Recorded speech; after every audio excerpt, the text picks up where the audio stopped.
Chapter 14.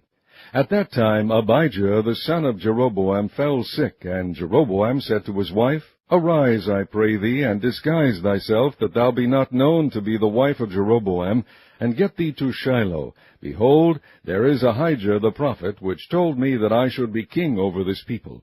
And take with thee 10 loaves, and cracknels, and a cruse of honey, and go to him. He shall tell thee what shall become of the child. And Jeroboam's wife did so, and arose, and went to Shiloh, and came to the house of Ahijah. But Ahijah could not see, for his eyes were set by reason of his age. And the Lord said unto Ahijah, Behold, the wife of Jeroboam cometh to ask a thing of thee for her son, for he is sick. Thus and thus shalt thou say unto her, For it shall be, when she cometh in, that she shall feign herself to be another woman.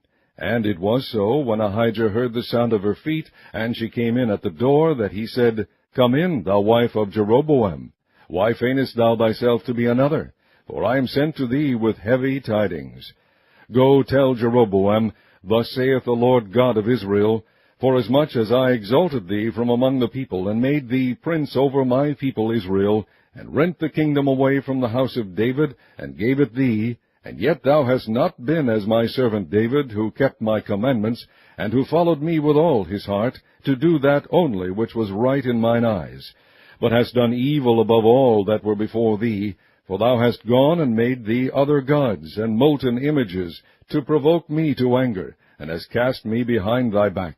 Therefore, behold, I will bring evil upon the house of Jeroboam, and will cut off from Jeroboam him that pisseth against the wall, and him that is shut up and left in Israel, and will take away the remnant of the house of Jeroboam, as a man taketh away dung, till it be all gone. Him that dieth of Jeroboam in the city shall the dogs eat, and him that dieth in the field shall the fowls of the air eat, for the Lord hath spoken it. Arise thou therefore, get thee to thine own house, and when thy feet enter into the city, the child shall die. And all Israel shall mourn for him, and bury him, for he only of Jeroboam shall come to the grave, because in him there is found some good thing toward the Lord God of Israel in the house of Jeroboam. Moreover, the Lord shall raise him up a king over Israel, who shall cut off the house of Jeroboam that day. But what? Even now. For the Lord shall smite Israel, as a reed is shaken in the water, and he shall root up Israel out of this good land which he gave to their fathers, and shall scatter them beyond the river, because they have made their groves, provoking the Lord to anger. And he shall give Israel up because of the sins of Jeroboam, who did sin, and who made Israel to sin. And Jeroboam's wife arose and departed, and came to Tirzah, and when she came to the threshold of the door, the child died. And they buried him, and all Israel mourned for him, according to the word of the Lord, which he spake by the hand of his servant Ahijah the prophet. And the rest of the acts of Jeroboam, how he warred, and how he reigned, behold, they are written in the book of the chronicles of the kings of Israel. And the days which Jeroboam reigned were 22 years, and he slept with his fathers, and Nadab his son reigned in his stead. And Rehoboam the son of Solomon reigned in Judah. Rehoboam was 41 years old when he began to reign, and he reigned 17 years in Jerusalem, the city which the Lord did choose out of all the tribes of Israel, to put his name there. And his mother's name was Naamah, an Ammonitess.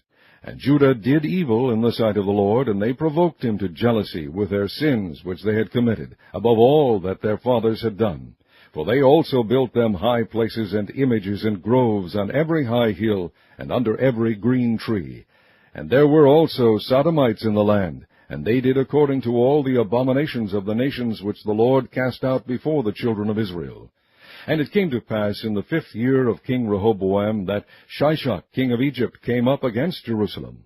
And he took away the treasures of the house of the Lord, and the treasures of the king's house. He even took away all, and he took away all the shields of gold which Solomon had made. And King Rehoboam made in their stead brazen shields, and committed them unto the hands of the chief of the guard, which kept the door of the king's house. And it was so, when the king went into the house of the Lord, that the guard bare them, and brought them back into the guard chamber. Now the rest of the acts of Rehoboam, and all that he did, are they not written in the book of the chronicles of the kings of Judah? And there was war between Rehoboam and Jeroboam all their days. And Rehoboam slept with his fathers, and was buried with his fathers in the city of David. And his mother's name was Naamah, an Ammonitess. And Abijam, his son, reigned in his stead.